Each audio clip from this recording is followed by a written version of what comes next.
So we need to talk about this huge puzzle at the heart of our economy right now. Because on the one hand, you have AI fueling this incredible tech boom. But on the other, the very people building that future are losing their jobs. Let's really dig into what's happening. Okay, first, let's just follow the money. In 2024 alone, the four biggest US tech companies, yep, the ones leading the whole AI race, are on track to rake in an absolutely staggering $268 billion. And that's not revenue, that's pure profit. Things have literally never been better for them. And yet, at the exact same time, this is also happening. Last year, the tech industry laid off over 260,000 people. I mean, just let that sink in for a second. Record-breaking profits on one side and massive, widespread layoffs on the other. So this brings us to the big question, right? If the companies pushing AI forward are making more money than ever in history, why on earth are so many of their employees being shown the door? To figure that out, let's start with the story the companies themselves are telling us. A lot of them are pointing straight at AI, saying its amazing efficiencies are driving these cuts. But is that the whole story? So when you listen to them on investor calls, you hear this incredibly optimistic language. CEOs talk about a Cambrian explosion of innovation, about these huge leaps in productivity. They paint this picture of a perfect, seamless revolution. But that hype? It's a completely different universe from what they say when they're legally required to be honest, like in their official filings. A huge analysis found that in those documents, most companies admit the exact opposite. That for now, the risks of using AI actually outweigh the benefits.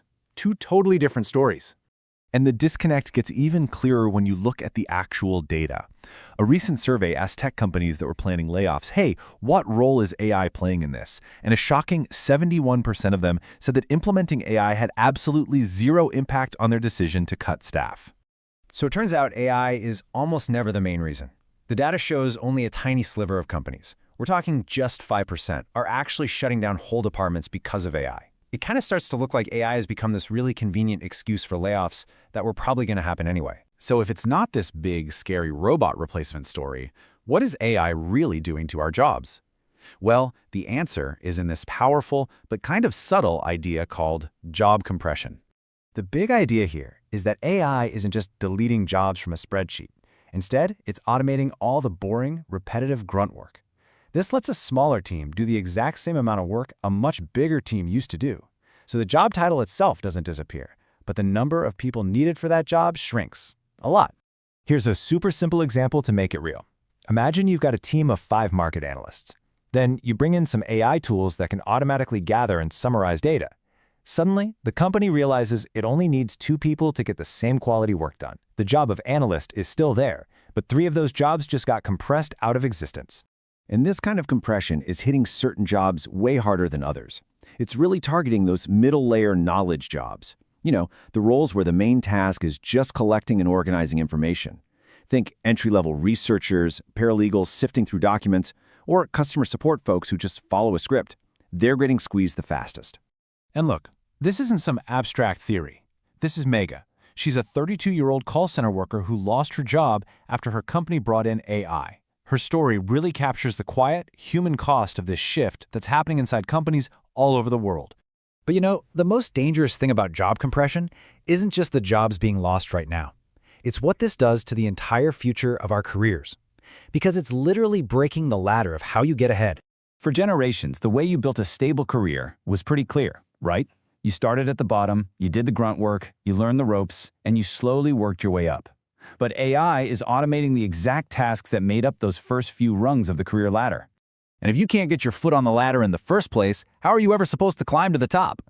By wiping out these entry-level jobs, we're risking a whole generation of workers who can't get that basic, foundational experience they need to become tomorrow's leaders and experts. But before we all panic, this doesn't mean it's game over for us humans. The truth is, the way AI is being rolled out in the real world is far from some smooth, perfect takeover. According to a study from the MIT Media Lab, a shocking 95% of corporate pilot programs for generative AI have failed to deliver on their promises. And some of the smarter leaders, like Atlassian CEO, they see what's really going on. The challenge isn't about fighting some robot invasion. It's about adapting to a new mix of skills, one where our human abilities become even more important to make the tech actually work. And this really gets to the heart of it. See, AI is getting really good at producing output. It can write code, draft an email, whatever. But it is terrible at the things that make us human, using judgment, understanding context, making tricky, nuanced decisions. And that's where we still have a huge advantage. So when we zoom all the way out, we can see that this big tech shift is really just speeding up a much larger and, frankly, more troubling trend: the slow breaking of the social contract between companies and their workers. For decades, there was this unspoken deal. As technology makes us all more productive, our pay should go up too. It makes sense, but this chart shows that promise has been shattered.